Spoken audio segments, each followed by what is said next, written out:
ಆತ್ಮೀಯ H16 news ಅರ್ಥಾತ್ ಸೀತಾರಾಮ್ ನ್ಯೂಸದ ವೀಕ್ಷಕರೇ, ನಾನು ನಿಮ್ಮವ ಎಂ ಆಯುಧ ಮಲ್ಲಪ್ಪ ಜೊತೆವರು.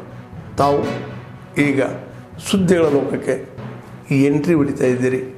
ಈ ಸುದ್ದಿಗಳನ್ನು ಪ್ರತಿಯೊಂದು ನೋಡೋ ಜೊತೆಗೆ ನಿಮ್ಮ ಅಭಿಪ್ರಾಯಗಳನ್ನು ಹಚ್ತಾ ಇರಿ. ಯಾಕಂದರೆ ಈ ಸುದ್ದಿಗಳು ನಿಮಗಾಗಿ, ನಿಮ್ಮ ಬದುಕಿಗಾಗಿ, ನಿಮ್ಮ ವೈಚಾರಿಕೆಗಾಗಿ, ನಿಮ್ಮ ತಿಳುವಳಿಕೆಗಾಗಿಯೂ ನಿಮಗೂ ಗೊತ್ತು. ಜೊತೆಗೆ ನಮಗೂ ನಿಮ್ಮೊಂದಿಗೆ ಇದೊಂದು ಮಾತಾಡುವಂಥ ಜೊತೆಗೆ ಸುದ್ದಿಗಳನ್ನು ಬಿಡುವಂಥ ಕೆಲಸ. ಈ ಕೆಲಸದಲ್ಲಿ ನಾವು ನಿಮ್ಮೊಂದಿಗಿದ್ದೀವಿ ಅಂತ ಹೇಳ್ತಾ ನೋಡ್ತಾ ಇರಿ ಈ ಸುದ್ದಿಗಳನ್ನು. ಅವರು ಕೂಡ ಸಮಸ್ಯೆಗಳು ಬೇರೆ ಸಮಸ್ಯೆ ಆಗ್ತಾ ಇರುವಂಥದ್ದು. ಇದ್ರ ನಡುವೆ ರಜೆ ದಿನಗಳನ್ನು ಕೂಡ ಎಕ್ಸ್ಟೆಂಡ್ ಮಾಡಿದ್ದಾರೆ. ಅದರ ಅರ್ಥ ಮಕ್ಕಳಿಗೆ ತೊಂದರೆ ಆಗ್ತದೆ. ಅದರಲ್ಲೂ ಕೂಡ ವಿಶೇಷವಾಗಿ ಗ್ರಾಮೀಣ ಭಾಗದಲ್ಲಿ ಸರ್ಕಾರಿ ಶಾಲೆಗಳಲ್ಲಿ ಓದ್ತಕ್ಕಂಥ ಮಕ್ಕಳು ಒಂದೊಂದು ದಿನವೂ ಕೂಡ ಅಷ್ಟೇ ಮಹತ್ವ. ಶಾಲೆಗಳು ರಜೆಯನ್ನು ಕೂಡ ಘೋಷಣೆ ಮಾಡಿ ಈ ರೀತಿ ಶಾಲಾ ಮಕ್ಕಳು ಕೂಡ ಶಿಕ್ಷಣಕ್ಕೂ ಕೂಡ ತೊಂದರೆ ಮಾಡ್ತಾ ಇರ್ತಕ್ಕಂಥದ್ದು. ಅಂದರೆ ಯಾವ ರೀತಿ ಒಂದು ಪೂರ್ವ ತಯಾರಿ ಇಲ್ಲದೇ ಆತುರವಾಗಿ ರಾಜ್ಯ ಸರ್ಕಾರ ತೀರ್ಮಾನಗಳನ್ನು ತೆಗೆದುಕೊಳ್ತಾ ಇದೆ. ಇದಕ್ಕೆ ಮತ್ತೊಂದು ತಾಜಾ ಉದಾಹರಣೆ ಅಂತ ಹೇಳಿದರೆ, GBA ಇವತ್ತು ಏನು ಮೊದಲ ಸಭೆಯನ್ನು ಮಾನ್ಯ ಮುಖ್ಯಮಂತ್ರಿಗಳು ಕರೆದಿದ್ದಾರೆ. ನೆನ್ನೆ ನಮ್ಮ ಎಲ್ಲ ಶಾಸಕರ ಮಿತ್ರರ ಜೊತೆ ಮಾತನಾಡ್ತಾ ಇದ್ದಾರೆ. ಇವತ್ತಿನ GBA ಸಭೆಯ ಅಜೆಂಡಾನೇ ಕೊಟ್ಟಿಲ್ಲ ಶಾಸಕರುಗಳಿಗೆ. ಅಷ್ಟೊಂದು ಗೌಪ್ಯವಾಗಿ ಜನಪ್ರತಿನಿಧಿಗಳಿಗೆ, ಶಾಸಕರುಗಳಿಗೆ ಇವತ್ತು ನಡೀತಕ್ಕಂಥ GBA ಮೊದಲ ಸಭೆಯ ಅಜೆಂಡಾವನ್ನು ಕೂಡ ಕೊಡದಂಗೆ ಏನು ಮಾಡೋದಕ್ಕೆ ಕೊಡ್ತಿದ್ದಾರೆ ಅವರು? ಎಲ್ಲಿ ತಯಾರಿದೆ? ಆಯಿತು, ಸುಪ್ರೀಂ ಕೋರ್ಟಲ್ಲಿ ಈಗಾಗಲೇ ಅಫಿಡವಿಟ್ ಕೂಡ ಸಲ್ಲಿಸಾಗಿದೆ. ಡಿಸೆಂಬರ್ನಲ್ಲಿ ಚುನಾವಣೆ ಮಾಡ್ತೀವಿ ಅಂತ ಹೇಳ್ತಾ ಇದ್ದಾರೆ. ಎಲ್ಲಿದೆ ತಯಾರಿ? ಅಧಿಕಾರಿಗಳು ವ್ಯವಸ್ಥೆ ಇದೆಯಾ? ಅದಕ್ಕೆ ಎಷ್ಟು ಅಧಿಕಾರಿಗಳು ಬೇಕಾಗ್ತದೆ? ಇದಕ್ಕೆ ಮೂಲಭೂತ ಸೌಕರ್ಯಗಳು ಯಾವುದೂ ಇಲ್ಲದೇ ಇವರೇನೋ ಒಂದು ರಾಜಕೀಯ ಚಟಕ್ಕೆ ಈ ರೀತಿ ಘೋಷಣೆಗಳನ್ನು ಮಾಡಿಕೊಂಡು ಯಾವುದೇ ಒಂದು ಪ್ಲ್ಯಾನಿಂಗ್ ಇಲ್ಲದೇ ಈ ರೀತಿ ಹೊರಟಿರ್ತಕ್ಕಂಥದ್ದು. ಈಗಾಗಲೇ ಬೆಂಗಳೂರು ಮಹಾನಗರ ಜನತೆ ಈ ಸರ್ಕಾರಕ್ಕೆ ಕೂಚೇತ ಉಗುಳುತ್ತಾ ಇದೆ. DK ಶಿವಕುಮಾರ್ ತಮಗೆಲ್ಲ ತಿಳಿಸಿಪಡಿಸೋದೇನೆಂದರೆ ಸರ್, ಬರುವ 11 ಮತ್ತು 12ನೇ ತಾರೀಕಿನ ದಿವಸ ಕಲ್ಯಾಣ ಕರ್ನಾಟಕ ವಾಣಿಜ್ಯೋದ್ಯಮ ಸಂಸ್ಥೆ ಹಾಗೂ YD.in ಸಂಸ್ಥೆಯ ಒಂದು ಸಂಯೋಗದಲ್ಲಿ ಬಂಜಾರ ಭವನ್ ಕಲಬುರ್ಗಿ ಆ ಒಂದು ಸ್ಥಳದಲ್ಲಿ ಸ್ಕಿಲ್ ಇಗ್ನೈಟ್ 2025 ಒಂದು ಎಕ್ಸಿಬಿಷನ್ ಹಮ್ಮಿಕೊಳ್ಳಲಾಗಿದೆ. ಈ ಒಂದು ಎಕ್ಸಿಬಿಷನ್ ಅಂದರೆ ಮುಖ್ಯವಾಗಿ ಕರ್ನಾಟಕದ ಬೇರೆ ಬೇರೆ ಜಿಲ್ಲೆಗಳಿಂದ ಕೌಶಲ್ಯ ತರಬೇತಿ ಕೇಂದ್ರಗಳ ಸಂಸ್ಥೆಗಳ ಒಂದು ತರಬೇತಿ ಕೊಡ್ತಿದ್ದಾರೆ. ಅಂಥ ಒಂದು ಸಂಸ್ಥೆಗಳು ಈ ಒಂದು ಎಕ್ಸಿಬಿಷನ್ನಲ್ಲಿ ಭಾಗವಹಿಸ್ತಾ ಇದ್ದಾರೆ.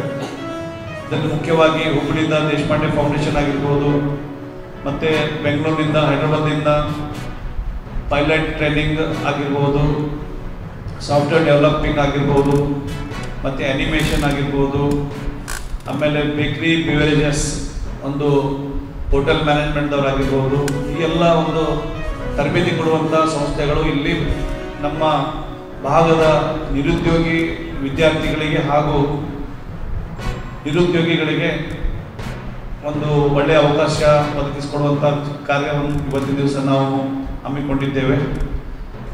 ಇದರಲ್ಲಿ ಮುಖ್ಯವಾಗಿ ಮೋಟಿವೇಶನಲ್ ಸ್ಪೀಕರ್ಸ್ ಕೂಡ ಬರ್ತಾ ಇದ್ದಾರೆ. 11ನೇ ತಾರೀಕಿನ ದಿವಸ ಈ ಒಂದು ಕಾರ್ಯಕ್ರಮವನ್ನು ನಮ್ಮ ರಾಜ್ಯದ ಸ್ಕಿಲ್ ಡೆವಲಪ್ಮೆಂಟ್ನ ಏನು ಮಾನ್ಯ ಮಂತ್ರಿಗಳಾದಂಥ ಶ್ರೀ ಶರಣಪ್ರಕಾಶ್ ಪಾಟೀಲ್ ಅವರು ಈ ಒಂದು ಕಾರ್ಯಕ್ರಮವನ್ನು ಉದ್ಘಾಟನೆ ಮಾಡ್ತಾ ಇದ್ದಾರೆ.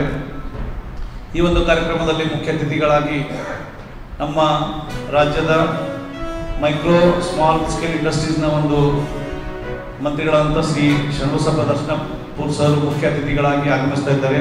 ಅವರ ಜೊತೆಗೆ ನಮ್ಮ ಕಲಬುರಗಿ ಜಿಲ್ಲೆಯ ಜಿಲ್ಲಾಧಿಕಾರಿಗಳಾದಂಥ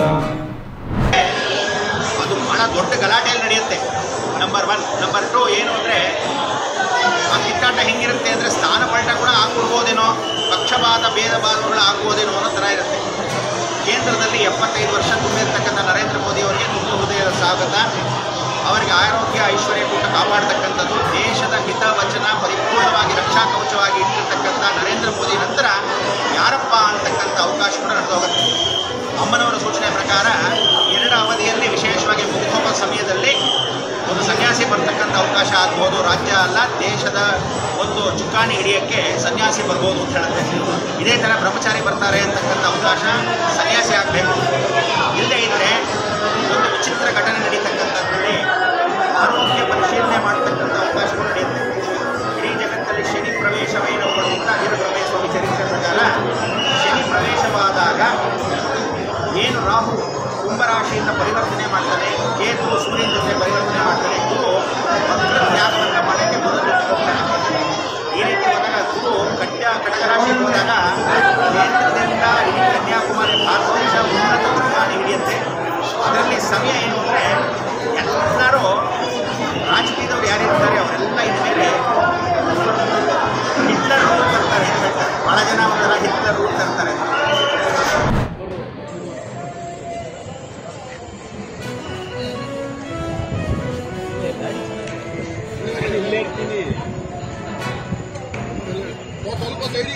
ಹಂಗೆ ಸೈಡಿಗೆ ಸರ್, ಹಂಗೆ ಸೈಡು ಸರ್.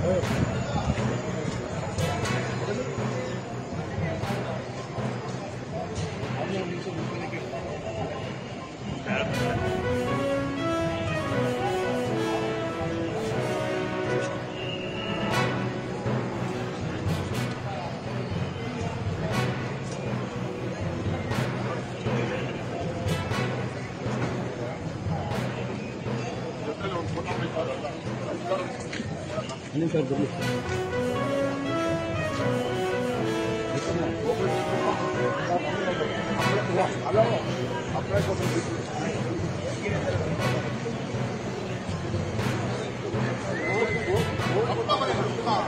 ಆತ್ಮೀಯರೇ, ಎಲ್ಲ ಸುದ್ದಿಗಳನ್ನು ನೋಡಿದ್ರಲ್ಲ, ಏನು ಅನಿಸ್ತು ನಿಮಗೆ? ಇದರಲ್ಲೇ ನಿಮ್ಗೆ ಲೈಕ್ ಆಗಿರ್ಬೋದು, ಡಿಸ್ಲೈಕು ಆಗಿರ್ಬೋದು, ಕಾಮೆಂಟ್ ಬೇಡಪ್ಪ ಅಂತೂ ಅನಿಸಿರ್ಬೋದು, ಕಾಮೆಂಟ್ ಮಾಡಬೇಕಪ್ಪ ಅನಿಸ್ಬೋದು, ಶೇರ್ ಮಾಡಬಾರ್ದಪ್ಪ ಅನಿಸಿರ್ಬೋದು, ಅದು ಮಾಡಬೇಕು ಅನಿಸಿರ್ಬೋದು. ಏನಾದರೂ ಆಗಲಿ ಶೇರ್ ಮಾಡ್ತಾಯಿರಿ, ಈ ನ್ಯೂಸ್ಗಳನ್ನ ಹಂಚ್ತಾ ಇರಿ, ಜೊತೆಗೆ ಇದಕ್ಕೆ ಸಬ್ಸ್ಕ್ರೈಬ್ ಆಗ್ತಾಯಿರಿ ಅಂತ ಹೇಳ್ತಾ H16 ನ್ಯೂಸ್ ಅರ್ಥಾತ್ ಹೇ ಸೀತಾರಾಮ್, ಇದು ಸತ್ಯದ ಕೈಗೆ ನಡಿ. ವಂದನೆಗಳು.